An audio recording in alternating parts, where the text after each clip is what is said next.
It was a still and somber Saturday evening as I carefully arranged the living room one last time. The lights were turned low, casting soft shadows across the walls. On the television screen, a pause frame from a video lingered. In the center of the coffee table sat a small velvet ring box, its lid slightly ajar, revealing the broken symbol inside. I sat there in absolute stillness, heart pounding in my chest, waiting for her return. For weeks, I had sensed something wasn't right. The late work shifts, the hidden phone messages, the growing emotional distance. It all pointed to something I didn't want to admit. My instincts screamed the truth long before my eyes ever confirmed it. Then, 2 days ago, the undeniable evidence fell into my lap. A friend of mine who worked security at a hotel reached out, hesitant but concerned, and sent over surveillance footage. There she was, Anna, my wife, walking hand in hand with a man I didn't recognize, laughing and smiling as they checked into a hotel room. The timestamp matched the night. She told me she was working overtime. That lie now caught in digital ink. I downloaded the video and pieced it together with clips from our home security footage, moments that further proved her deception. I edited it all into one painful but irrefutable sequence. It wasn't just proof. It was truth in its rawest, most brutal form. When I heard her keys rattle in the lock, I sat back into the couch, steadying myself. She walked in, cheerful and acting as though everything was perfectly normal. But her expression faltered when she noticed the frozen frame on the television. The image of her and the other man, locked in an intimate kiss in a hotel lobby. Her eyes shot to mine, then dropped to the open ring box on the table. Her voice trembled. What is this? I didn't speak. I simply picked up the remote and pressed play. Laughter filled the room. Not ours, but hers with him.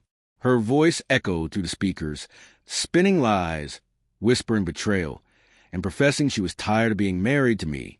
I didn't look at the screen. I kept my eyes on her, watching her world unravel second by second. No, this isn't what it looks like, she gasped, stumbling backward as though the screen physically wounded her. Her hands quivered as she reached for the ring box. Inside it, I placed the wedding band she had left on the bathroom counter weeks earlier, now snapped clean in two. The broken half sat exposed, a quiet testament to everything that had been destroyed. She opened the box completely, and then her knees gave out. She dropped to the floor in stunned silence. No tears came at first. She just knelt there, paralyzed by the realization of what she'd done. It was like her mind couldn't keep pace with the wreckage unfolding around her.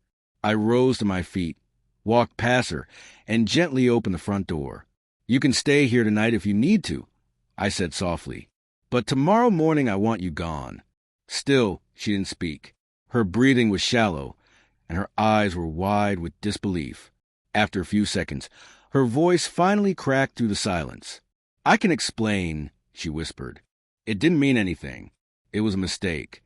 I let out a hollow, bitter laugh. You don't accidentally lie for months.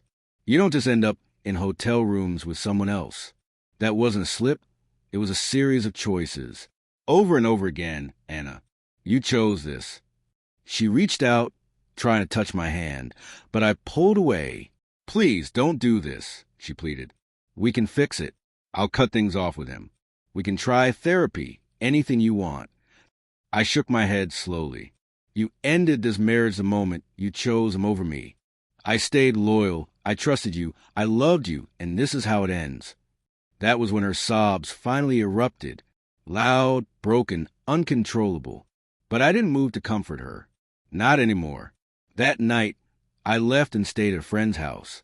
I needed space, silence, anything but the echoes of what had happened. The next morning when I came back, she was gone. Her clothes, her belongings, everything had been packed up and taken. The ring box still sat on the table where I left it. Next to it, a small folded note. Just 2 words. I'm sorry. But apologies don't mend betrayal. Sorry doesn't rebuild trust that's been reduced to ashes. In the days that followed, I filed for divorce.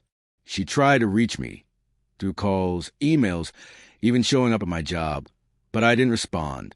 She had shattered something sacred, and there was nothing left of me to offer her. Sometimes my mind drifts back to that moment, her opening the box, the silence that followed. It wasn't just heartbreak, it was the death of a lie. And in that silence, in that collapse, something else rose up inside me. Freedom.